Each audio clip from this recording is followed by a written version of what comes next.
Bom, vou deixar a palavra com o Cristiano, né? O Cristiano dar início à nossa palestra de hoje, daí 2029. Legal? Então, Cristiano, a palavra é tua. Seja bem-vindo ao primeiro Congresso de Técnicos Online Manutenção Smartphone.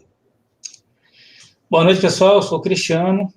Primeiramente, gostaria de saudar o nosso grande mestre, Celso Muniz, juntamente com o professor Marco Jerônimo. São dois mestres que fez parte da evolução minha, profissionalmente, como pessoa, e eu acredito que da grande maioria que hoje é professor no Brasil, na área de smartphone.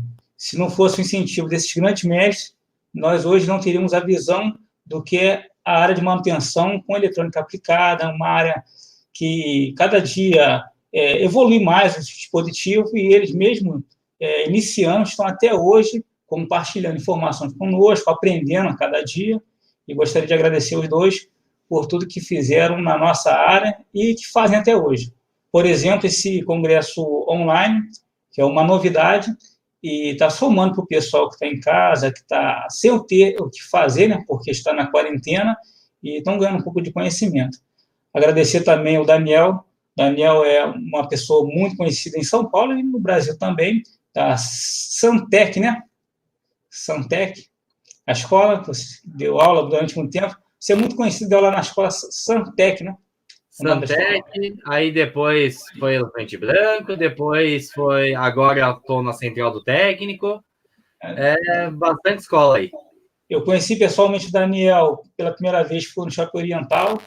Tivemos um contato breve, mas foi um bom contato. Agradeço também ao Daniel, porque tem muitas pessoas que a maioria, às vezes, não tem um contato com todos, né? A gente não consegue falar com todas as pessoas, mas todas são importantes, porque todas sempre estão contribuindo de maneiras individuais ou em grupos, em parte do Brasil, e acaba agregando no resultado final.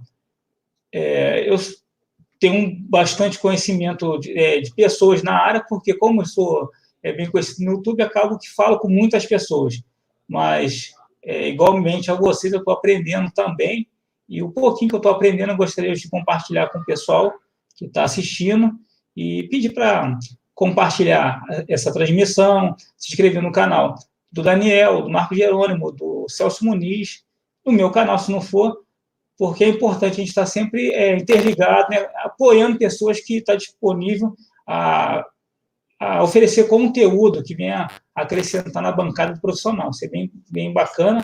E gostaria também que o Daniel e o Marcos façam alguma coisa, tá? Para depois eu iniciar.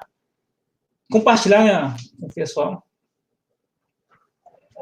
Legal. Beleza, Cristiano. É um prazer tê-lo aqui, né? Conheço também muita gente aí no mercado aí de smartphone que, graças a você, hoje está no mercado, né? Então, o pessoal te elogia muito aí por terem começado a partir das aulas que você começou a disponibilizar lá, tá?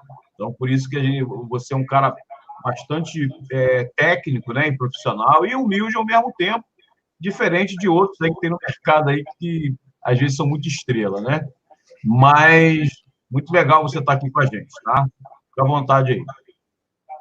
Obrigado.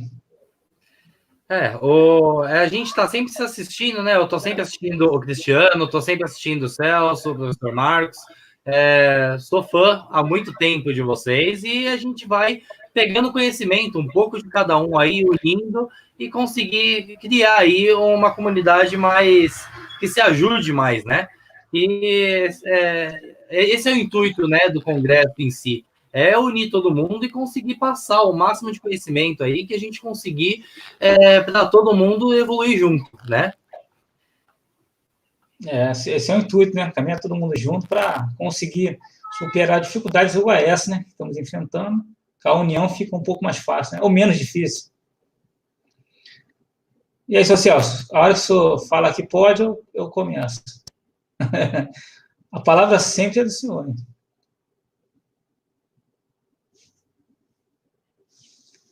Tá mudo? Novo. Sempre está mudo aqui, eu fico em silêncio, já desligo o meu telefone, meu microfone. Bom, o Cristiano é uma coisa interessante que eu conheço, acompanho, vamos dizer, né? O Cristiano, antes dele ser cristiano. Eu lembro dele, porque me chamou a atenção, eu viajo bastante, viajava, né? Muito, hoje um pouco menos, mas eu sempre prestava atenção naqueles que estão começando com uma certa dificuldade. Eu tenho vários exemplos pelo Brasil, e o Cristiano é um que eu lembro muito bem, que ele começou com uma barraca. Ele tem essa foto aí, não tem uma foto, né? Numa barraca. Porque eu colecionava, até eu tenho um vídeo aqui no meu canal, muito antigo, que eu tenho um exemplo de um técnico numa barraca em Belém do Pará. E esse profissional, eu encontrei com ele recente, eu não encontrei com ele ainda, mas eu dei um treinamento em Belém do Pará, mostrei a foto, e esse profissional hoje é proprietário de duas fornecedoras, tem duas cidades, não é loja que fornece produto para técnicos e lojistas. E eu fiquei muito até emocionado, sem poder cumprimentá-lo pessoalmente, porque eu fotografei ele fazendo um reparo numa barraca ali perto do Ver o Peso. Quem é de Belém do Pará sabe o que eu estou falando, né? Ver o Peso. Então, o Cristiano é esse aí. Eu conheço o Cristiano antes dele ser cristiano, né? É uma barraca no Rio de Janeiro, e então eu acompanho toda essa evolução dele, e meus parabéns, é uma pessoa humilde, e que evoluiu, vamos dizer, do 0 ao 100, que nem uma Ferrari. Mas é verdade. É isso aí, Cristiano. Sinal verde aí, pode. Então, pessoal, vou começar a transmissão, tá? Com o meu conteúdo. E queria falar que essa live é importante para mim, como qualquer uma das que eu participei, e fico um pouco nervoso, confesso a vocês, porque sempre temos que encarar nossos objetivos com muita seriedade. E faz parte, estar um pouco nervoso. Somos iniciantes sempre. Tudo aquilo que nós nunca fizemos, somos iniciantes. Por exemplo, essa transmissão eu nunca fiz, sou iniciante nela. Falei com o professor Celso, minutos antes, para poder testar as ferramentas, como faria as exibições, e eu me coloco no lugar de quem é iniciante, quando pega um dispositivo que não tem conhecimento e fica realmente nervoso, treme e não sabe por onde começar. Da mesma maneira que eu comecei um pouco antes, para poder ter um pouco de intimidade com a ferramenta, para saber o que eu ia fazer na hora que tivesse a Vera valendo realmente, é importante que você tenha intimidade com aquilo que vai fazer. É o que eu vejo que muitos não têm. Querem fazer as coisas na hora, sem estudar antes, sem ter um critério, sem ter um protocolo. O protocolo, eu sempre falo que todo profissional tem um protocolo a ser utilizado. O médico cirurgião, o médico socorrista, o profissional da segurança, o pedreiro, vai ter um protocolo para ser desenvolvido no seu dia a dia. E nós, profissionais da área de celular, não somos diferentes. Temos que ter um protocolo de investigação. E eu vou explicar um pouco sobre ele, vou falar um pouco sobre o início, tá? Antes de começar com o protocolo. Tudo aquilo que eu acho que é interessante você aprender, tá? E mudar mentalmente, porque eu só consigo consertar um dispositivo se antes eu consertar aquilo que está de errado dentro de mim. Eu sou um profissional, eu tenho que consertar minhas falhas, eu tenho que ter ciência das minhas limitações, eu tenho que mudar um pouco a minha visão profissional, eu tenho que adquirir ética, para depois eu pensar em reparar um dispositivo. De nada adianta você ser bom no que faz, se pessoalmente, profissionalmente, você é uma pessoa ruim. Então, a gente tem que ser pessoas que façam com amor, façam com seriedade, façam com dedicação. Então, eu sempre gosto de falar voltado para outros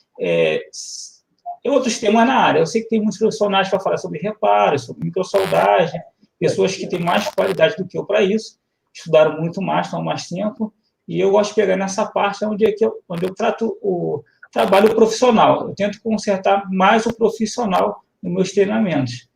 Professor Marco, eu vou exibir um documento, um PDF, professor Marco Celso, aí vocês me auxiliam se eu, por algum acaso, tiver algum problema.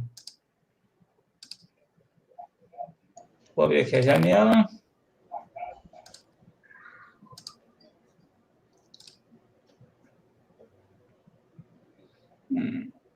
Tela inteira.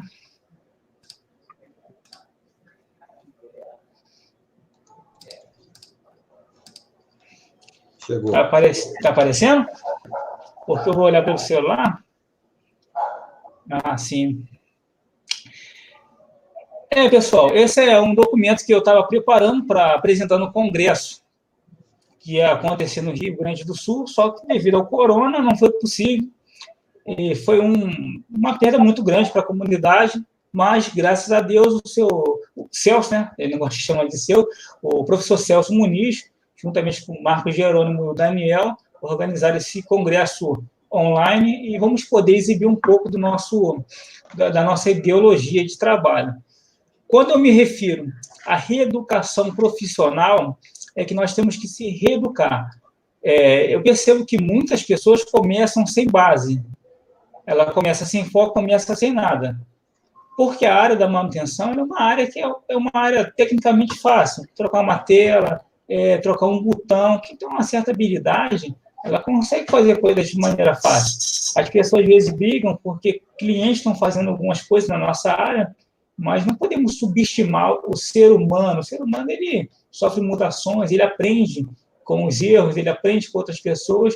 Então, coisas fáceis, como trocar uma frontal que já vem só botar os periféricos e montar, vai ser realmente muito simples e as pessoas vão fazer.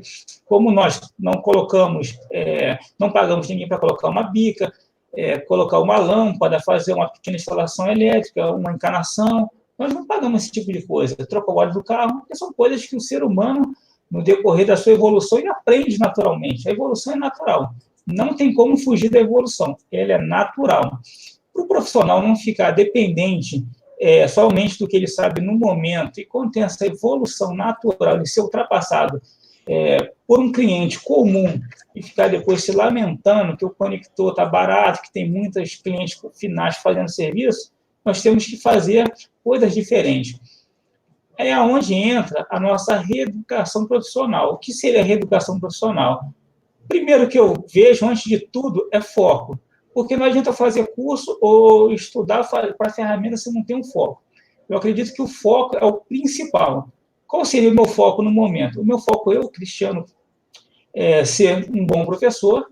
Eu não consigo fazer cursos de troca de vidro, de placa, de software, então tive que optar. Optei por focar somente na área de reparos em placas. Eu não escolhi o Android ou o iPhone, escolhi, no momento, multimarcas, onde eu falo de todas as marcas, onde me força mais e me leva a ver e comprovar que os circuitos são iguais. Muda, a arquitetura muda, mas um setor de backlight ele trabalha igual em um iPhone, um Motorola, um Moto G1, um Moto G4.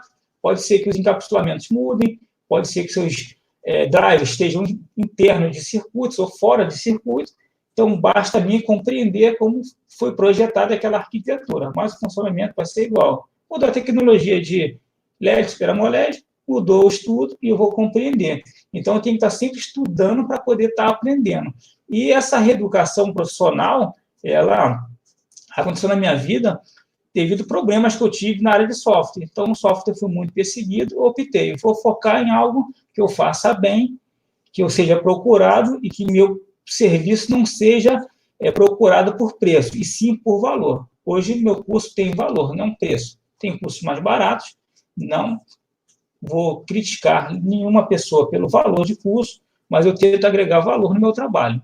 Então, o foco, que seria o foco? Você ser determinado em algo que você quer fazer, quer abrir uma loja, quer abrir um curso, você quer vender peça, tem que ter foco. No foco, ele vai te levar num caminho reto, tá? É um caminho, para quem quer ter sucesso, é um caminho sem volta. Não tem como voltar no meio do caminho. Você pode até mudar a direção, mas sempre em frente. Ou mais para a esquerda, mais para a direita, ou vai soltar alguma barreira. E nesse meio do caminho, você vai precisar de informações que lhe agreguem. Se você vai trabalhar em qualquer segmento na área de manutenção, você vai ter que estudar. Se você vai trocar vidro, você vai ter que estudar sobre tecnologias de tela, sobre maneiras mais fáceis de fazer vidro. Se vai consertar a placa, te dá um pouco mais de eletrônica, entender um pouco mais do circuito. Se você for estudar software, entender mais sobre as boxes de programação, o que é certo e o que é errado. Agora, muito problema de MMC, de memória, de CPU, dando solda fria. Então, você vai ter que compreender muita coisa, vai ter que estudar. Essa segunda imagem, onde eu falo, primeiro, o querer é para muitos, mas a determinação pertence a pouco. Querer todo mundo quer, tá? Ser determinado, poucas pessoas vão ser. Agora, no estudo, não é a quantidade, em si é a qualidade. Eu posso ter vários certificados na minha parede, mas se eu não tiver buscado, né, conteúdos com qualidade, não me adianta ter muitos certificados. Vai mostrar que eu frequentei vários cursos, mas eu tenho que buscar qualidade. A qualidade que eu me refiro sempre é voltada para aquilo que você precisa. Se eu tenho deficiência em placas, eu vou buscar um curso de placas. Mas qual curso que eu vou buscar? O curso do professor A oferece um reparo junto com a teoria, uma linguagem mais simples. Esse eu não quero. O outro oferece mais esquema. Opa, esse eu quero, vou buscar. O outro oferece mais protocolos de comunicação, barramentos, oferece mais nomenclaturas, simbologia, coisas mais avançadas, comunicação de malhas de I2C, barramentos SPI, protocolos MIP, né? Então, eu preciso mais desse estudo. Então, esse eu vou buscar. Então, você tem que saber o tipo de profissional. Quando eu falo qualidade, não é que uns sejam ruins ou bons. É que você, às vezes, busca conteúdos que não lhe servem. Serve para outras pessoas, mas não para você. Então, você tem que buscar um curso que sirva para você. Eu tenho que olhar para dentro de mim e pensar em tudo aquilo que eu passo na minha bancada. O que eu não consigo resolver? O que me falta? O que me falta, eu vou buscar um profissional que vai suprir isso. Essa é o estudo com inteligência, tá? E no final tem uma imagem onde eu falo que ferramentas e cursos são investimento e não gastos. As pessoas falam muito no curso, vim consertar um aparelho para tirar o prejuízo. Eu proíbo essa palavra, porque nós não tiramos prejuízo, nós complementamos o investimento. Você vai complementar o seu investimento com um dispositivo reparado, porque eu faço um trabalho prático teórico. Eu não sou tão bom nas explicações igual o professor Celso, o professor Marcos, o professor Daniel.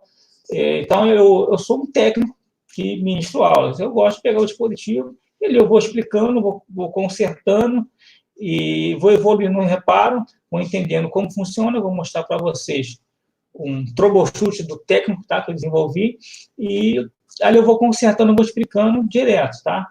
Eu não nasci professor e nem estudei para ser professor. Eu sou um técnico que passo as minhas técnicas, tá?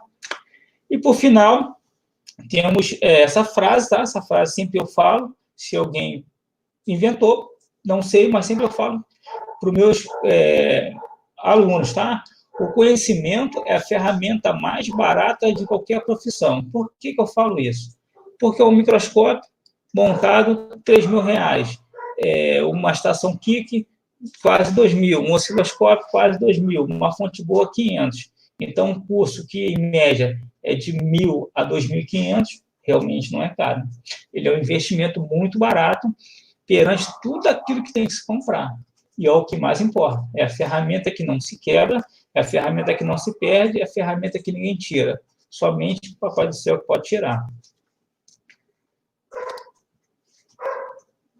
Nessa imagem, eu deixo uma escolha, tá? Eu não posso induzir que você faça algo, eu posso te motivar. Induzir as pessoas eu não gosto, eu gosto de motivar as pessoas.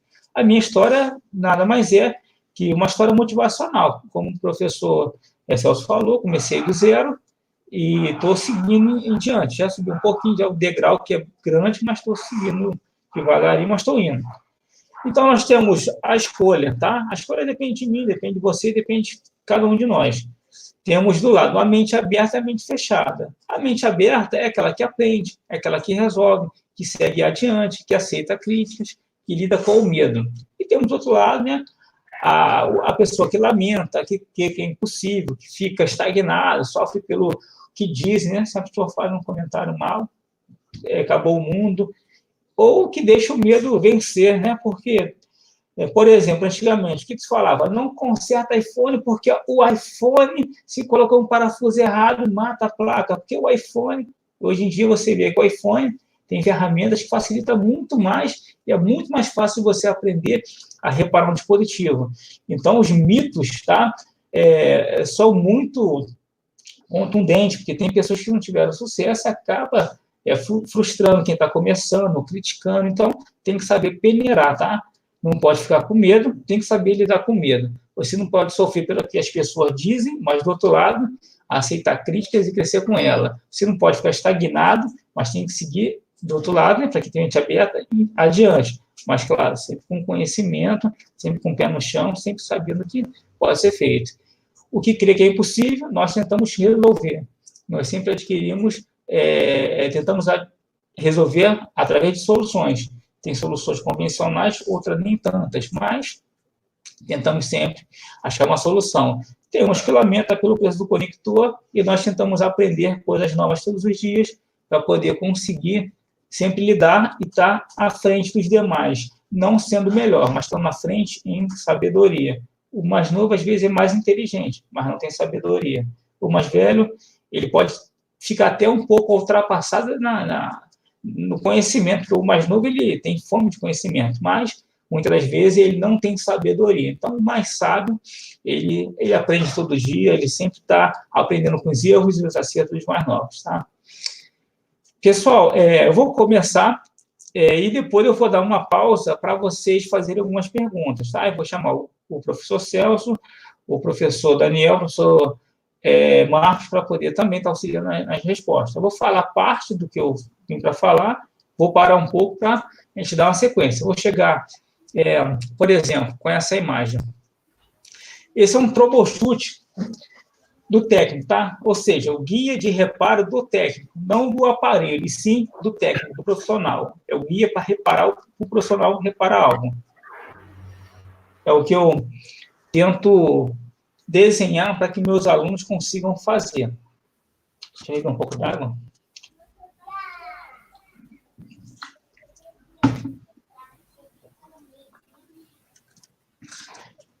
Qual seria o primeiro passo, tá? Que eu tento fixar na mente do profissional que ele tem que fazer?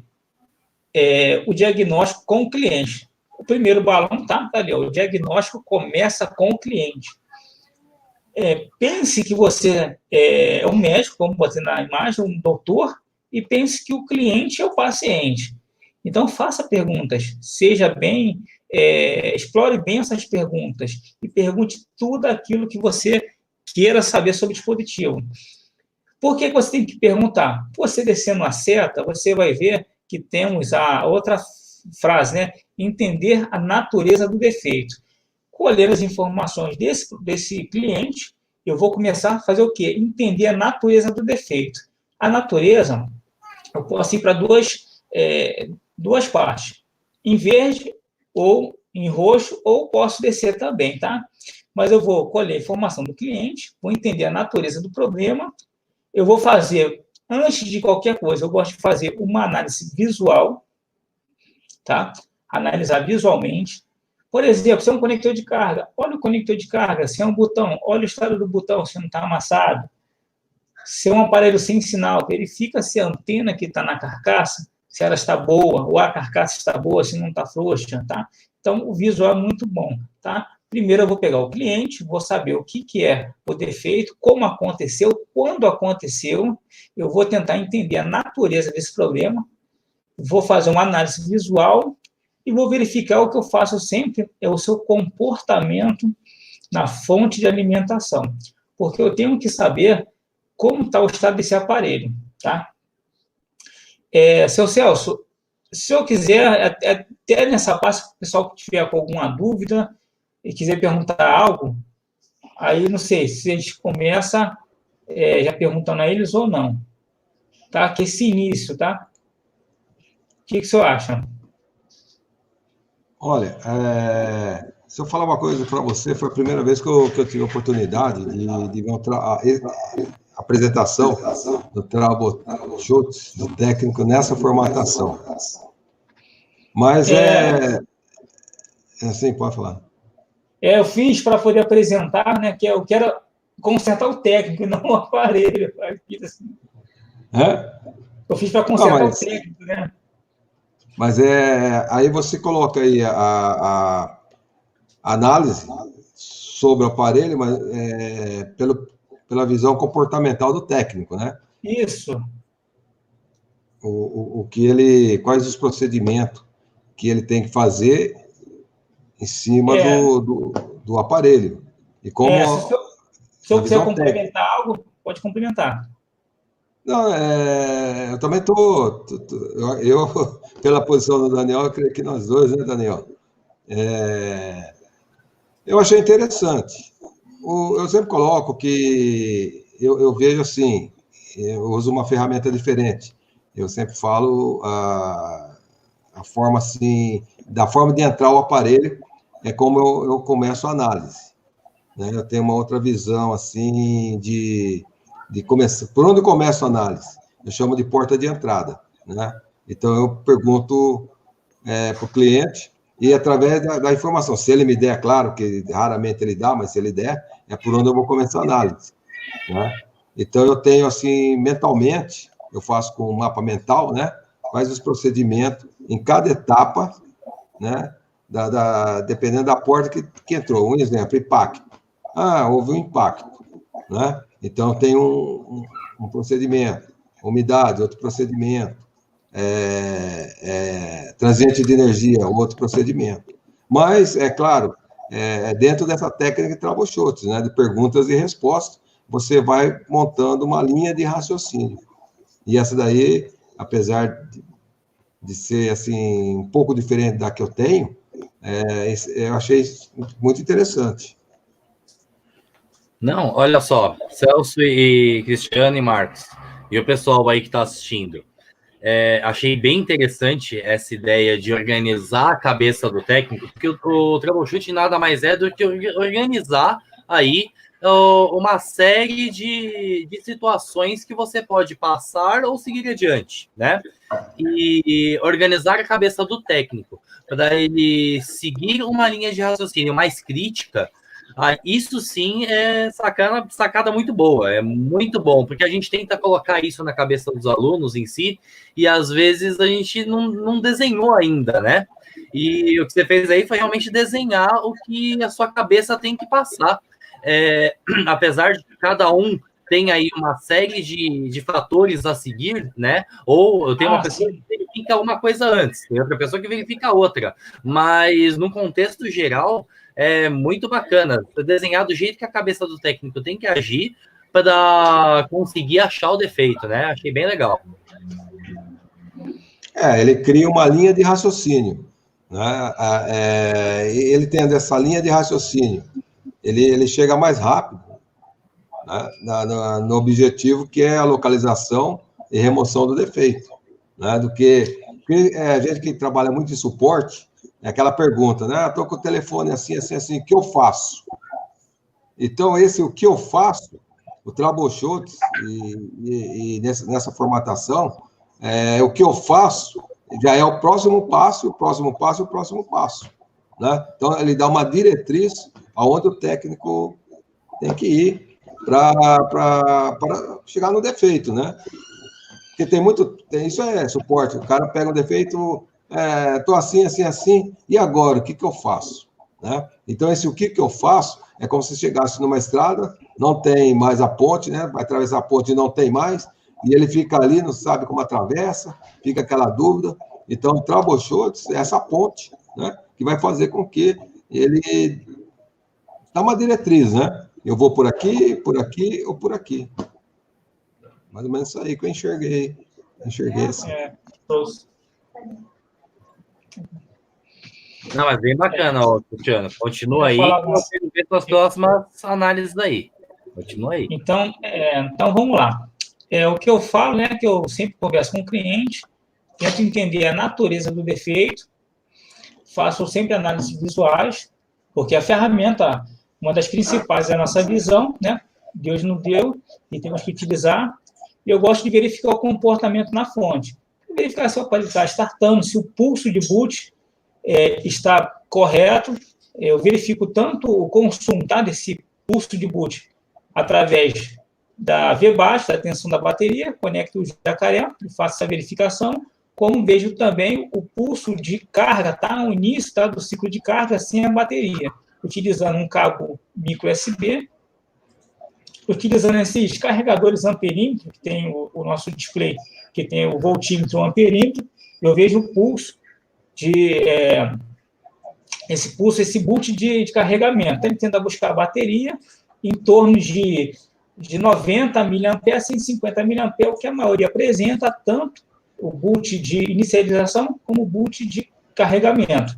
Então, sempre tento ver se não tem nenhum defeito fora. Claro, isso são medidas que eu tomo para me certificar do jeito que chegou o aparelho. Porque se eu venho fazer algum reparo, pode ser reparo simples, reparo mais difícil, mas se eu faço um reparo e o seu comportamento muda, eu tenho plena consciência que o comportamento foi mudado por algo que eu fiz. Se eu não faço teste nenhum, quando eu pego esse dispositivo e faço um teste após um reparo, ele apresenta outro defeito, eu não sei, eu não tenho como ter certeza se foi eu que coloquei o defeito ou se já veio assim. Então, eu tento sempre fazer o máximo de teste possível para ver o estado do aparelho, ver se ele realmente está bom, se ele está funcionando, e se somente o defeito que o cliente me relatou é o que eu vou trabalhar. Partindo do princípio de consumo na fonte, o estado visual, se não está com umidade, se ele não está quebrado, amassado, torto, já que eu comecei a entrar um pouco no problema, eu vou começar a seguir à frente. Se for um curto, como estamos lá embaixo, consumo na fonte, e for um curto, qual seria o meu primeiro passo? Eu fazer o segmento na parte de baixo. Se é um curto, eu continuo na faixa amarela. Se apresentar um consumo sem pressionar o power, tá, pessoal? O curto é quando apresenta consumos sem pressionar o power, ou quando você aperta o power, o pulso de boot ele é além do pulso normal. Por isso é importante você verificar os comportamentos dos aparelhos, para você saber qual é o consumo de boot quando você pressiona o power. Entrou um aparelho bom para trocar um conector, faça as verificações desses consumos, faça o mapeamento da condução reversa nos conectores do display, câmera, conector de carga, botão power, botão de aumentar e diminuir o volume, pinos da bateria, para você ter um histórico de informações para comparar, confrontar com aparelhos ruins. Então, se ele for curto, identificando que é um curto, primeiro, o que eu tenho que saber? Se esse curto, ele está na entrada ou na saída. Como seria na entrada ou na saída? Deixa eu ver. Eu estou com uma plaquinha aqui, vou ver se eu consigo botar a tela do meu microscópio. Eu coloquei a tela do meu microscópio. Por exemplo,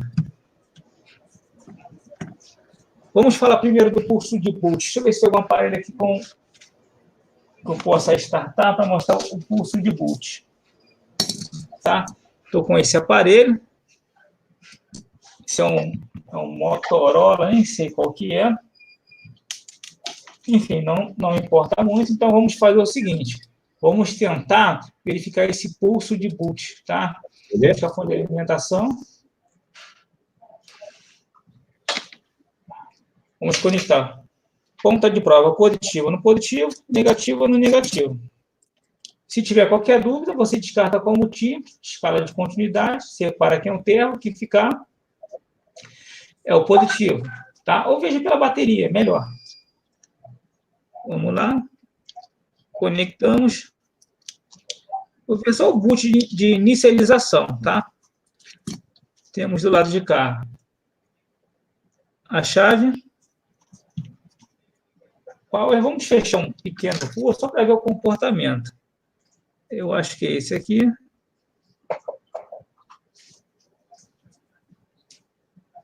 É esse aqui. Olha, foi até 84, só que zerou. É mais coisa.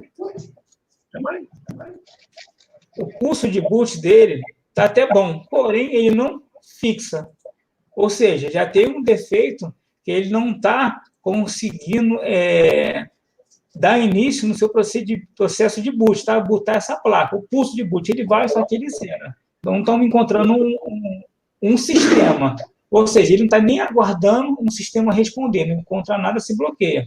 Isso pode ser um curto e malhas internas, tá? Comunicação entre PMIC primário e PMI, o PMIC secundário, assim dizendo, pode ser a memória com solda fria. Então, começo a entender, tá? Quando chega um aparelho. Se falar que não liga, eu fiz o teste da fonte, já sei que está com esse consumo. Se por algum acaso eu conecto meu aparelho na fonte, ele dá um consumo. Vou pegar o biscoito. Onde ele consome toda a corrente que está na fonte, é importante que você sempre faça o teste, mas de olho na fonte. Ó. Dê um curto, verifique primeiro, a polaridade está correta da conexão? Positivo no positivo, negativo no negativo? Pega lá. Essa polarização está correta? Ah, está correta. Então, não há por que dar esse consumo alto. Mesmo que você encontre um consumo, você tem que fazer o quê? Verificar com o seu multímetro, na escala de continuidade. Tá? As pessoas não gostam de utilizar muito, mas eu utilizo que é a maneira mais fácil de verificar um curto, tá? Assim, algo levando ao terra. Ponta de prova. Seja ela qual for, tá? No GND. E com a outra, vamos no pino do conector da bateria. Pino positivo, não bipor. Pode ser o identificador, ou pode ser o ID de bateria, o identificador de temperatura, tá? Temos 3 pinos, e o negativo. Ou seja, caso eu encontre um consumo muito alto, tem que verificar se o curto está na entrada ou na saída, tá?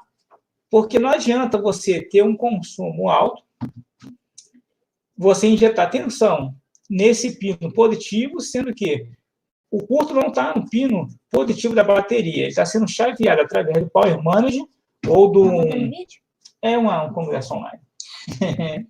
Tá pronto. Tá pronto? Like no vídeo. Isso aí, filho.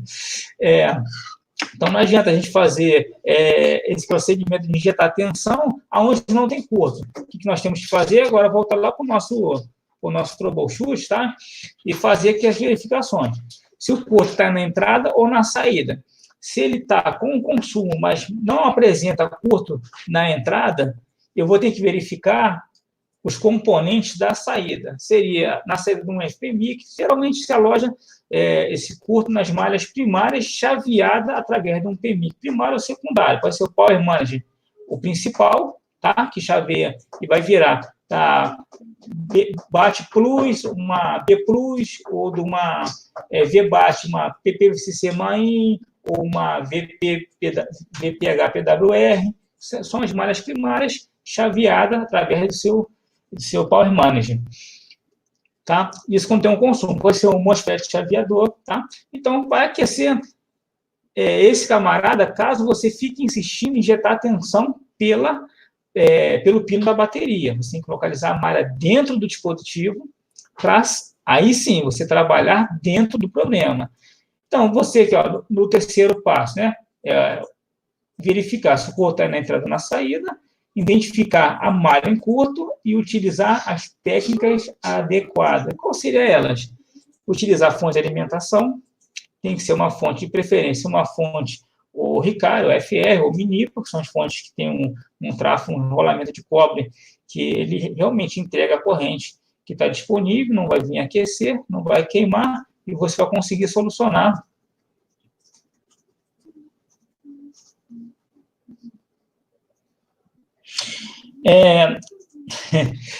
Um rapaz falou que não consegue entender as teorias. Não são teorias, tá? Nós estamos fazendo estudos, né? Quando avança um pouco mais, eu sei que fica um pouco mais difícil. A gente fica até meio que preso, né, no que pode tirar para funcionar, mas realmente tem que ser um pouco mais técnico para poder resolver mais coisas, né? Então, vamos lá. Utilizar as técnicas adequadas. Qual seria elas? Utilizar a fonte de alimentação. Eu, particularmente, uso 4.2 em qualquer malha, mas eu vou dosando a corrente. Como seria dosar a corrente? Seria... aqui eu boto em 4.2 a fonte. Opa, passei direto. E a corrente, eu vou limitando. Começo com 500, injeto a tensão na malha. Se consumir os 500 mA não aquecer, eu desconecto, vou na minha fonte, no knobzinho da corrente, 1 ampere, injeto a tensão, faço as verificações, se não aquecer, eu vou para 1,5 ampere e assim por diante. Vai ter malhas que não vai aquecer com 1 ampere, com 1,5 ampere, com 2, mas vai aquecer o componente em curto, o capacitor. Geralmente, o capacitor está um curto muito forte. Tem uns que aquece com 3 ampere, 3 amperes e meio. Por isso que algumas fontes de alimentação você não consegue verificar o consumo, o componente em curto, porque realmente o curto está tão forte que se dissipa no GND. O GND dissipa toda essa corrente que está sendo passando pelo núcleo do capacitor e acaba se dissipando no terra. Então, por isso que algumas pessoas utilizam, assim como eu, até o short kill, mas de maneira segura, tá? Eu não vou falar de short kill porque gera umas discordâncias, então eu vou esquecer ele. Mas por isso que inventaram algumas ferramentas. Mas eu, até hoje, resolvo muita coisa com a fonte de alimentação. Seria uma técnica caso fosse curto, tá? Agora, vamos lá, vamos voltar aqui, ó. Entender o diagnóstico começa com o cliente, entender a natureza do problema, e vamos lá. Na natureza do problema, eu tenho duas situações que é o que mais aparece, tá? Não somente esse tipo de reparo, mas assim, os reparos que aparecem muito nas bancadas. Seria o primeiro, que é o defeito crônico, né? Os defeitos crônicos estão ao tempo inteiro sendo mostrados em alguns vídeos. Alguns vai ser solucionado por análise e técnicas, outros só por técnicas, tá? Aí depende muito do profissional. Por exemplo, essa imagem, ela corresponde a um codec de áudio do iPhone 7, só que está sendo um codec. Quem fez essa imagem foi até o Jefferson JM, tá? Peguei da página dele do Facebook. Qual seria a natureza desse problema? A placa, ela se fratura nessa junção e as malhas de I2S, as malhas de comunicação, se rompem. Então, é obrigatório você remover o codec. Se caso não tenha curto, tá? Como eu falo, assim, a análise técnica seria fazer as análises, verificar se não tem curto em torno do nosso circuito, em torno dos amplificadores, tá? Temos amplificadores na parte inferior, na parte superior, o próprio codec, tá? Que é o nosso causador do problema, na grande maioria. Fizemos as análises de alimentação, e não tem nenhum sintoma de curto, nenhum desgaste de componente, nenhuma oxidação, então vamos para o codec. Ao levantar o codec, nós temos essas malhas que tem que ser reconstruída. Feita a reconstrução, colocou na placa, com cuidado para não interferir na baseband do outro lado, tá? Para não interferir, e venha a funcionar. Se você observar esse defeito, ele se repete praticamente igual no Moto G4. Só que o Moto G4 é naquela curva da placa, mas é a mesma coisa, são malhas de comunicação que se rompem. Então, é um defeito que é feito por análise, identificar a malha rompida e usar a técnica de microsoldagem. Fazer o jump, fazer a reconstrução das malhas, seria uma técnica a ser utilizada junto com as análises. Eu botei na sequência aqui, tá? Mesmo sendo crônico, devemos descartar curtos e analisar circuitos integrados, interligados. O que seria isso? Seriam os codecs, os amplificadores, porque tem defeitos que acontecem no aparelho relacionado ao áudio, no iPhone 7, que o problema está no amplificador ou na parte superior ou na parte inferior, e com isso também não vem dar áudio, tá? Então temos que fazer essas análises antes de arrancar o codec, que é o principal causador do defeito, fazer essas análises que são importantes. E, por último, utilizar as técnicas adequadas. O que seria isso? A técnica de microsoldagem, os microjumps, tá? Hoje em dia o pessoal vai até sentir o codec, afina o ferro de solda, jampeia com o circuito no lugar, que eu nunca fiz, tá? Quem fez, mostraram que dá certo, então, assim, eu respeito, tá? Todo o procedimento, porque estamos aqui para aprender uns com os outros, tá? E não julgarmos uns aos outros, tá? E vamos também encontrar defeitos relacionados a falhas em circuitos. Por exemplo, a imagem de baixo, um aparelho com backlight. Primeiro, temos que saber separar backlight ou imagem, tá? Temos aparelhos com telas apagadas, mas eu tenho que colocar a lanterna para saber esse aparelho tem imagem ou esse aparelho só não tem imagem. ele tem luz ou não tem luz, eu tenho que saber separar. Ou ele não tem imagem nem luz, eu tenho que saber separar qual o defeito primeiro, para me começar a analisar. Setorizei a placa, é imagem ou é luz? Nesse caso, falta luz. Se falta luz, vamos lá. Solução por análise. Analisar o circuito. Malhas de anodo e malhas de cátodo. Começa o defeito na tela. Verificou a tela está ok, conector B2B. Conector B2B está ok, vamos nos pinos correspondentes. Seguimos no esquema. E no esquema, Celso, poderia colocar a minha imagem aí, a minha câmera, para eu poder, eu estou gesticulando, aí aparece melhor, para poder tentar interpretar melhor. Então, mas para colocar, teria que tirar essa daí. Ah! Acho que é uma imagem que você pode ir trocando. Não, o senhor na sala, o senhor pode colocar? Pode colocar na sala. Então, mas eu não tenho como compartilhar. Você tem que tirar essa imagem para pôr tua câmera. Não, sim, tudo bem. Vou terminar, depois a gente volta. Depois a gente volta, depois eu tiro. Então, na sua tela, né? É assim. Eu vou compartilhar então, na sua tela. Tá, vou terminar, a gente volta lá para poder conversar um pouco com o pessoal. Então, pessoal, o que eu falo seria isso, fazer essa investigação junto com o manual de serviço, com a VUXG, ou com outras ferramentas que tem para diagnóstico. O correto é saber utilizar o PDF. O PDF é o que nós aprendemos a identificar, o que está em série, o que está em paralelo, e respeitar o funcionamento dos componentes, tá? E eu localizando se é um filtro aberto, ou se é um capacitor em curto, tá? Através da condução reversa, tá? E aferindo tensões, eu vou chegar a esse diagnóstico. Eu localizando o causador, vou fazer o reparo, claro, utilizando as técnicas adequadas. Pode ser uma simples troca de filtro, pode ser uma remoção e uma substituição de um capacitor em curto, pode ser um diodo de barreira que esteja rompido, pode ser também um circuito de backlight que esteja comprometido, pode ser uma bobina também danificada. Bobina está piscando a tela, tá? Pelo menos é ter alguma imagem, mas pode ser também. Tá? Então, são defeitos que a gente vai utilizar o estudo do nosso conhecimento em esquema elétrico, tá? Como funcionam as malhas, para poder resolver. Eu sempre falo que quanto mais intimidade você tem com o dispositivo, mais rápido você consegue solucionar. Tá? E, por último, nós temos essa imagem, tá? Para reflexão, tá? O Henry Ford, tá? Uma das pessoas mais famosas aí no Brasil, bem conhecida, e ele colocou essa mensagem, tá? O insucesso é apenas uma oportunidade para recomeçar com mais inteligência. Eu vejo que muitas pessoas, eles começam até indo bem, de repente, não sei o porquê, ele perde um pouco do foco e acaba fracassando, e com isso frustrando. Então, nunca veja frustração quando você investigar uma malha de comunicação, tentar fazer um reparo e não conseguir.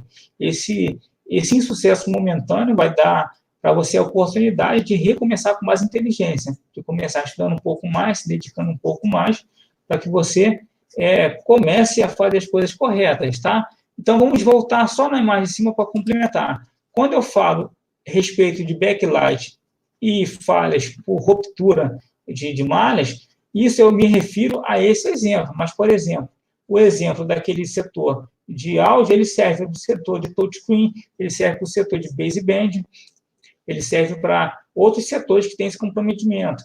Quando eu falo em falhas de backlight, ele pode ser para o setor de imagem, pode ser para o setor da câmera, auriculares, pode ser para sensor de presença, botão home, conectores de carga. Então, quando eu falo analisar através de investigação, são vários defeitos na placa. Basta você setorizar. Entende o que o cliente fala, entenda a natureza do problema. Se for carga, vamos analisar a linha de carga. Se for câmera, analise a linha de câmera. Se for falhas por reparo através da microsoldagem, utilize as técnicas, tá? Busque lá um vídeo lá das técnicas, faça as aferições. Se for realmente aquele componente que está com a solda fria, por exemplo, o circuito do Wi-Fi, da solda fria o tempo todo. Só que o que diferencia um aparelho para outro, uns são resinados, é necessário você remover, limpar a resina e ressoldar, caso seja solda fria. Na grande maioria Se for um dispositivo que não tem resina, nós tiramos, rebalamos e colocamos. Aí é onde vai, como eu falei, análise e técnicas. O Wi-Fi não funciona porque ele está desativado ou porque está com sinal fraco. Se for sinal fraco, analisar da antena que começa no dispositivo, a adentrar dentro do aparelho até chegar ao nosso drive de Wi-Fi. Se é um sinal que está desativado, está cinza, não está reconhecendo, tem que verificar os MAC do aparelho, se está com e-mail, se está com MAC do Wi-Fi, de Bluetooth, se realmente está funcionando, todos os MAC sendo reconhecidos, e somente do Wi-Fi não tem a firmware, não tem Wi-Fi, não está reconhecendo Wi-Fi. Aí sim está desligado, verifica portos em volta. Então, quando eu falo de entender, me referindo a isso, a gente saber traçar uma linha de investigação, seja ela em aparelhos que não estão ligando, através do consumo, curso de boot, consumo de memória, memórias com solda fria, memórias travadas, cursos na debate, cursos na linha primária, na linha secundária, ou seria análise através de falhas de circuito, por exemplo, backlight, imagem, câmera, botões, receiver, câmera frontal, botão home, conectores de carga, seria ou por técnica de microsoldagem, que seriam os defeitos de codec de áudio, SAI de touch no iPhone 6 e 6 Plus, baseband, tá? E outros, motor G4, com aquela falha de áudio, e outros dispositivos que se rompem malhas pela engenharia não ser tão feliz, tá? Em alguns projetos. Então, pessoal, eu acredito que eu vou passar agora a vez um pouco para os professores, para a gente conversar um pouco, e eles complementarem também algumas coisas e ver um pouco das dúvidas de vocês. Vixe, eu não sabia que você ia parar agora, eu andei largando o pau aqui respondendo a pergunta. Bastante pergunta, né? Graças a Deus, bastante gente. Eu vi que o pessoal, alguns reclamou, né? Que fala assim, dá muitas voltas. Algumas pessoas não compreendem, quanto mais você avança em achar soluções, vai ser mais extensa a sua investigação. Aquela época de arrancar um capacitor do amplificador de áudio do Moto G, a placa ligar, acabou. Porque se o software mudar, falha também em outros lugares. Não pode pegar agora várias placas, nem sempre vai ser a do áudio do Moto G4, aquele amplificador da parte de baixo, aquele capacitor do Gun Prime próximo ao conector de carga que arrancou a placa ligou. Esse tipo de coisa, infelizmente, já mudou. Hoje em dia a gente tem que saber um pouco mais, né, de investigação. Eu sei que as pessoas não têm paciência para estudar, né? Mas, como a gente falou, né? Assim, a mudança, né, tem que ser de cada um, né? Olha, Cristiano, eu falaria que o pessoal tem que parar de achar que o defeito é sempre uma receita de bolo. A eletrônica é uma coisa, só que você tem para lá de 1000 componentes na placa. Então, você precisa investigar cada linha e, lógico, nós temos os caminhos para encurtar, né? Mas você não vai passar todos os caminhos aqui. Você está organizando a cabeça da galera para ele conseguir começar essa análise, né? São um pouco tempo, né? Não tem como a gente fazer uma explicação que a gente leva num curso um dia falando em 1 hora, né? Eu vi ali também que algumas pessoas, às vezes, participam dessas palestras querendo solucionar problemas, né? E o objetivo da palestra é dar uma visão, né? Um raciocínio lógico para que eles possam descobrir o defeito. Não que nós aqui, como instrutores, vamos chegar aqui e vamos dar, como o Daniel falou, a receita do bolo, né? Então, você está mostrando na tua palestra como desenvolver um raciocínio para chegar digamos, aos causadores de defeito, né? Então, por isso até que você dá uma explicação mais ampla, né? Porque às vezes o pessoal vem para a palestra pensando que é uma aula, não é uma aula, né? Em 1 hora não dá para você dar uma aula sobre um determinado defeito, né? Então as pessoas têm que ter essa compreensão também, né? Mas tudo bem, um ou outro que às vezes reclama, mas a maioria sabe qual é o objetivo da palestra, né? Beleza. A gente tenta abrir a mente da maioria, né? Porque eu vejo que muitos tentam travar a mente do pessoal para que eles ficam dependentes dos professores. A gente não, a gente tenta que eles avancem cada vez mais, né? Porque se eles descobrirem soluções também avançadas, contribui para o nosso ramo e todos nós aprendemos, né? Não, com certeza, com certeza. Eu também não gosto, nas aulas que eu dou, tento mostrar o raciocínio lógico para que a pessoa depois não fique ligando de novo, porque senão você dá a receita do bolo hoje, aí amanhã o cara vai te ligar de novo, agora está assim, assim, assado, o que é? Mas está assim, assim, assado. Pô, não tem lógica isso, tudo bem. Deixa eu ver se enquanto vocês vão falando, vou ver se eu tenho alguma pergunta que dê para responder, tem bastante, hein? Tem bastante, hein? Eu nem sei por onde eu começo, hein?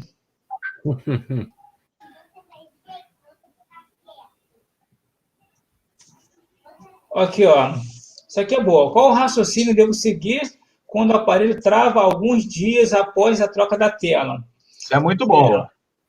Por exemplo, assim, o que eu utilizo de analogia. Primeiro é saber sempre o histórico do aparelho. Se esse aparelho ele sofre com atualizações que venham parar a tela. Aí tem que saber, parou a tela em qual sentido? Parou o touchscreen ou a tela ficou escura? Tem que filtrar, né, essa informação para saber se a tela apagou a tela ou perdeu somente o touchscreen. Porque muitas das vezes o aparelho se atualiza. É o que eu sempre pergunto para o cliente. A senhora atualizou esse aparelho antes de parar?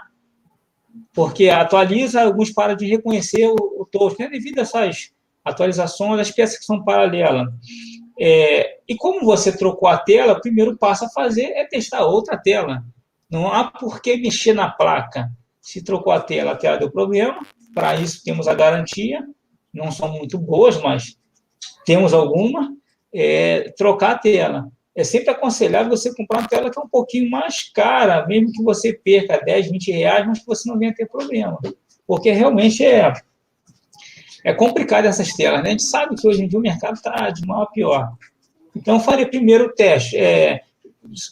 Seria na tela e colheria essas informações. Se o aparelho foi atualizado recentemente, ele ficaria também se a tela touchscreen que parou de funcionar, ou se a tela que apagou, verificaria o encaixe do conector, se não está frouxo, não está quebrado, faria uma análise visual nos encaixes, e na placa não mexeria em hipótese alguma antes de testar todos esses fatores mais simples, que é como nossos engenheiros falam, né? O aparelho não liga, verifica a bateria.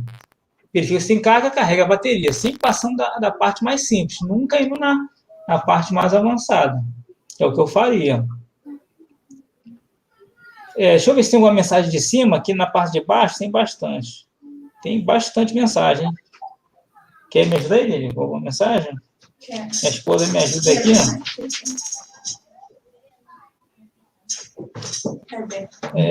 Não sei, tem bastante aqui. Para ajudar. Ô, Cristiano, o pessoal está perguntando se esse PDF vai estar disponível para baixar ou se é exclusivo aqui. Grupo do Telegram. Eu tenho um grupo do Telegram e eu coloco algumas informações. Se o pessoal quiser. Eu deixo para o Muniz. O Muniz anexa aí na parte de baixo do vídeo dele. Ele coloca no vídeo. O pessoal pediu para você falar sobre baixo consumo ou conectar na fonte. Pessoal, baixo consumo. Como seria um baixo consumo? Tem que saber se realmente é baixo. E saber o histórico do aparelho. Por exemplo, o J5 J7 Prime Metro, ele dá um baixo consumo. Só que ele tem um curto na linha primária chaveada do IFPMI, que é a VPH-PWR. Então, é um curto intenso na malha primária depois do chaveamento. Então, não é um baixo consumo, ele dá aquele reflexo baixo.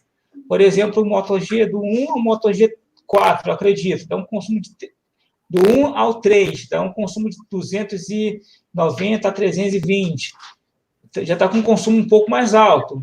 Não chega a ser um curto altíssimo, mas é um reflexo bom, 300 mA, 200 mA, é um consumo considerado alto. E é na mesma malha. Tá? E vai ter aqueles consumos que ficam ali intermitente, que seria de 0,10, 0,010, 0,015, o aparelho vem a funcionar.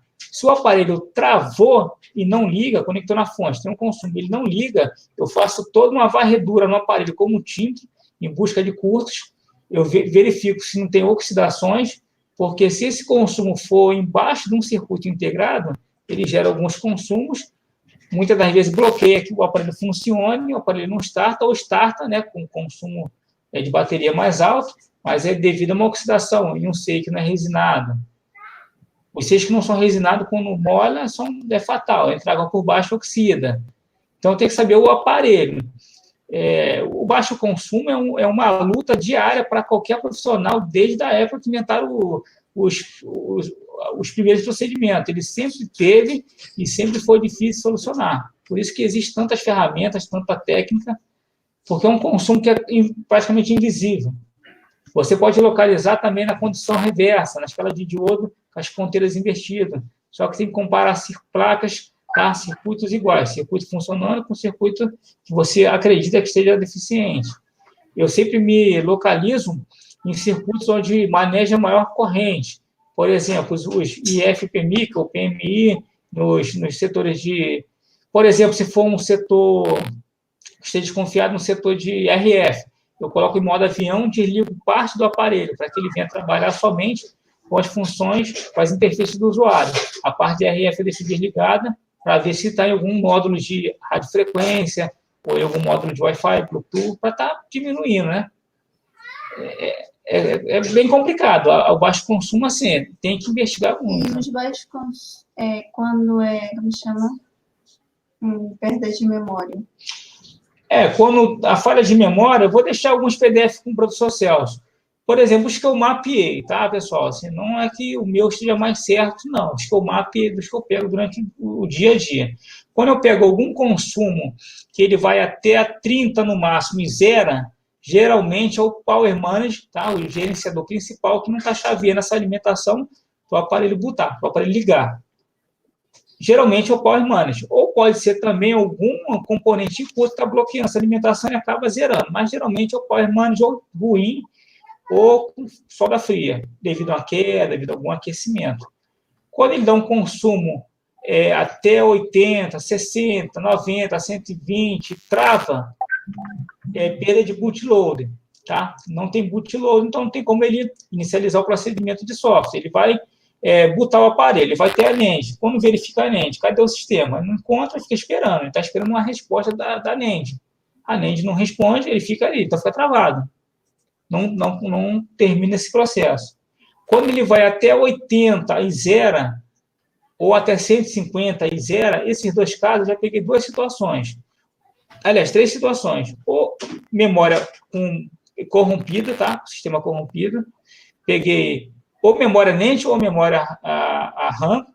Já peguei com memória NAND com solda fria, devido à queda, tá? Desse consumo zero. E também peguei com curto, tá? Entre setores. Então, ele tenta ir, mas ele encontra um curto, ele bloqueia e zera.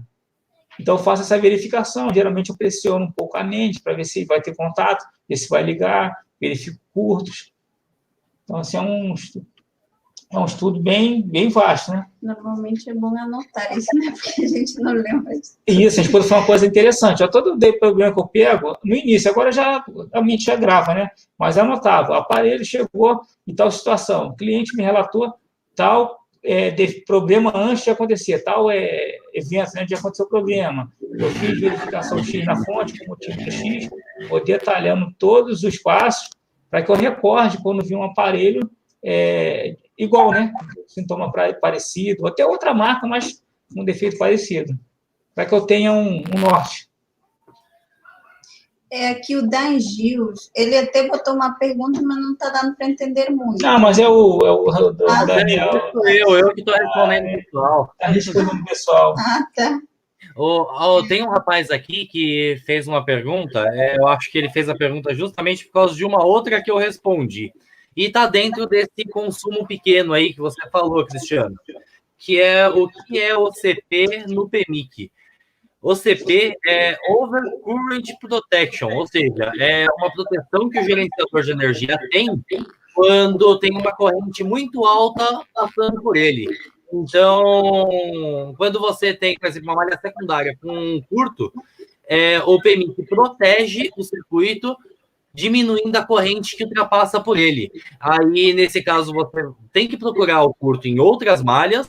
Então, nos aparelhos mais novos, é muito comum acontecer um curto baixo, um consumo baixo de energia na fonte, só que tem um curto bem alto em alguma das linhas secundárias. Tá? Ah, sim, bom, aí já me acrescentou bastante informação. Boa pergunta e boa resposta. Tem o ACP e o OVP, né? E o OVP, como ele trabalha? Que aí já explica também ao pessoal e para mim também. OVP? Rapaz, agora você me pegou um pouquinho desprevenido. Geralmente fica na entrada da carga, da tensão da micro USB, né?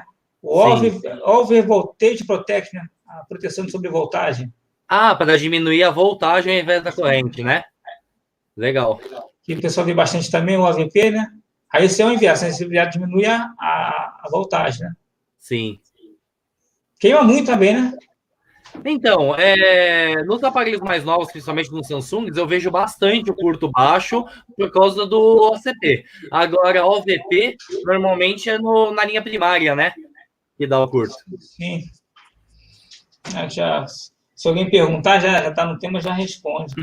Esse do OCP é bacana, já vou estudar um pouco mais já.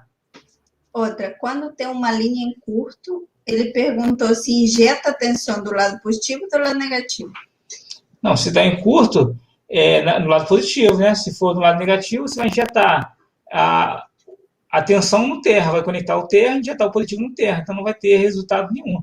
O GND vai dissipar essa temperatura e você provavelmente vai estragar a sua fonte, tem que ser do lado positivo. Eu sempre escolho, se tiver alguma bobina, eu atravesso um fio de ponta a outra para poder pular o núcleo, para não estragar o núcleo dela, né, o enrolamento, e aí ele vai ou para a direita ou para a esquerda, e elimina a passagem por dentro da bobina, quando tem bobina. Quando não tem uma bobina que dê para soldar, eu boto meu multímetro na escala de ohmímetro, tá? De ohms, para ver resistência. Para a maioria que não sabe, o que ele tem a ferradurazinha, né? O pessoal que não sabe muito bem. E boto na escala mais baixa, que seria 200 ohms. E vejo a maior resistência. A resistência mais próxima ao terra é o negativo, o lado maior é o positivo. Ao injeto do lado positivo. Dá para separar também a resistência maior. Ou se você quiser, em alguns circuitos, se for só uma bobina que estiver num circuito, quiser abrir o circuito para liberar o lado direito ou esquerdo, aí depende do profissional, tá? Da habilidade, depende do que tem do outro lado da placa, se não tem um circuito resinado, para não ficar esquentando muito, né? E vir a causar danos, né? Posteriores, então, assim, depende muito da placa. Mas, geralmente, eu injeto direto, ou na bobina, fechando em cima dela para que elimine a passagem por dentro dela, ou do lado positivo do capacitor. Tá. O Enforceu Souza perguntou, não, ele falou que o baixo consumo realmente está pegando todo mundo. Os aparelhos Motorola são donos disso. Ele falou que tem um Moto C Plus, ele dá consumo na fonte, a fonte é de 3 dígitos, tá? De 004 e não liga. Então, é 0040. Isso, 0040, porque é de 3, né? Então, mas esse consumo ocorre quando aperta o power ou sem apertar o power? Tem que saber isso. Deixa eu responder, não sei se... Se é quando aperta o power e trava, tem uns aparelhos que quando perde o boot tem um consumo baixo, tá? Se é sem apertar o power, é como nós falamos, né? O Daniel falou, pode ser um curto nas malhas primárias, secundária, que está travando esse aparelho. Quando energiza geralmente na malha primária, né? Que é a que recebe a tensão lá, B+, a VPHPWR, a PPVCC main, malhas primárias chaveadas, né? Vem da bateria, chaveia pelo Power Management e vai alimentar alguns circuitos principais. Então, tem que saber. Tem tanta pergunta. Não sei. Deixa eu escolher aqui uma.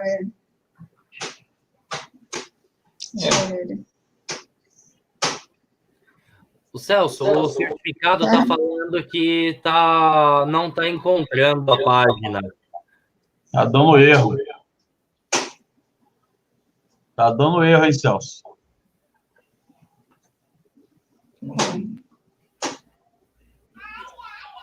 Já vai arrumar aí, viu, gente? O RF Seu falou o seguinte: qual raciocínio devo usar quando o aparelho trava alguns dias após a troca de tela?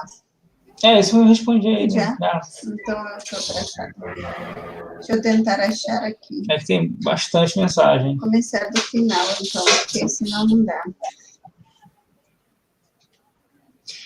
O Romério perguntou: solda fria é quando a solda de determinado componente ou CI se rompe por N motivos, como quedas, torções, essas situações. Você descobre através de análise o raio-x no caso de CIs?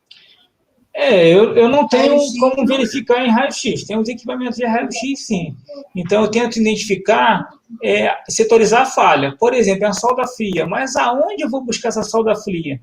No setor de Wi-Fi, no chaveamento do Power Manager para ligar o aparelho, parou a radiofrequência, parou a imagem. Eu tenho que saber qual o tipo de trauma. Se for uma queda, algo se fraturou. São malhas internas, são conexões entre camadas, a placa é multilayer, multicamada, na cavidade interna que se escolou, né, algum pino que alimenta um circuito que passa interno. Então, eu tenho que primeiro entender a natureza do problema. Eu sempre falo em entender a natureza para saber por onde eu começar. Se for queda, tenho que analisar o que está falhando. O aparelho liga e falta qual setor que não funciona. Ou ele não liga e vai ter um consumo e zera, ou ele vai ter um consumo e trava. Eu tenho que entender primeiro o que está acontecendo para setorizar a placa, tirar o defeito para um lado, descartar o que está funcionando e ali sim trabalhar naquele setor. Se for Wi-Fi, pode sim dar uma solda fria no Wi-Fi com a queda. O Wi-Fi fica ligado 24 horas, fica um circuito sendo alimentado, aquecido, e essa solda ali de fio não tem chumbo, são rígidas, e as propriedades elas se quebram. Por exemplo, nos iPhones, já tem a deficiência da baseband ou do codec que está no meio da placa, tá? Que tem aquela oscilação, ou no próprio de touchscreen, que é na parte de cima, mas também sofre devido à finura, tá? Que é daquela malha, não queda romper. Então, eu tenho que entender primeiro a natureza do problema. Agora, você quer ver como funciona uma solda fria? Pega uma placa de televisão dessas antigas de tubo e vira a plaquinha ao contrário. Verifica lá os pontos de solda, você vai ver as rachaduras, tá? Tá o terminal e rachado em volta. Ou uma placa de computador, tá? O computador geralmente dá menos, televisão dá mais. Aí você vai ver como é que é uma solda rachada. Aí você entende um pouco melhor como seria uma solda fria. A fria que a gente fala não é uma solda gelada, né? É uma solda que tem má conexão. Quer fazer alguma palavra, professor Céu, professor Marcos, professor Daniel? Se quiserem falar, pode ficar à vontade. Se quiserem cumprimentar, se quiserem me corrigir em algo. Imagina, tá perfeito. Tá beleza. O pessoal tá querendo te ouvir.